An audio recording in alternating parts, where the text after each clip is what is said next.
讲到台中一温章发生20岁姓洪的查甫人举刀乱杀人的事件，今早起警方依然是问无犯案动机，下晡2点甲移送台中地检署侦办。在押解嫌犯的过程，有2个民众受伤，这伤势较严重的17岁民众已经转到一般的病房了。另外，台中市警方也宣布要投入112名的警察，对即马开始逐帮捷运顶头拢有警察。 捷运警察今日去捷运车厢内底随车巡逻来警戒，除了有早即个底穿以外，也有电击枪加辣椒水。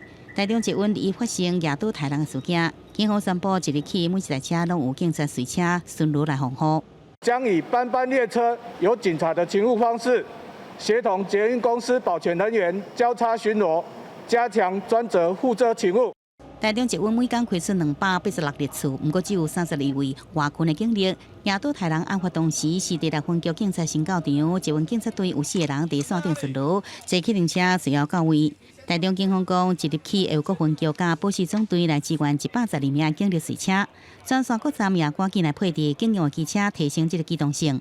联络巡逻勤务会继续到5月底，了后再个随时来检讨。民众对这种巡逻的勤务看法是无同款。 我预期说车站可能会有很多警察在这地方驻守嘛，因为发生事情，结果好像没有这件事情一样，这部分会产生有一些疑虑啦。你不可能每天都发生那种事情呢，每天放一堆人在这里也是浪费很多资源。 影响的死人的嫌犯拒绝警方暗时的询问，2早起才伫律师陪同下展开侦问。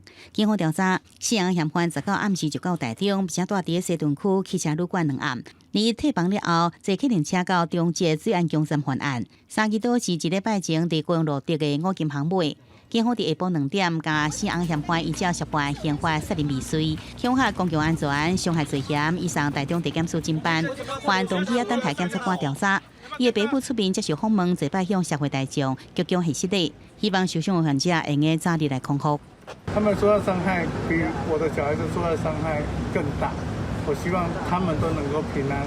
我也希望你们的小孩子可以早日康复。我真的不会教小孩，我在这边再跟你道歉一下，说我这个爸爸是失败的。 2个伤者28岁姓柯查甫人，倒边的面有9公分的刀伤，后续需要进行美容手术。17岁姓卢的这查甫囡仔，肩胛头胸砍手骨总共22公分的刀伤，人有清醒，日下晡已经转一般的病房。姓卢伤者老爸讲要捐款给捷运买红心的器具，并且感谢民众斗阵制服这个嫌犯。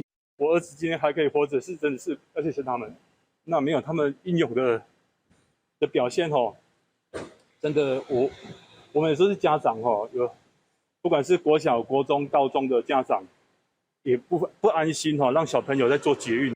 警方提醒，警已经有诈骗集团以这4个查甫人名义借钱，申请台中捷运的提供专业医疗费用，唔当互骗去。台中市府是讲，司法车厢内底见义勇为的民众会得到终身免费坐台中捷运的奖励。记者综合报道。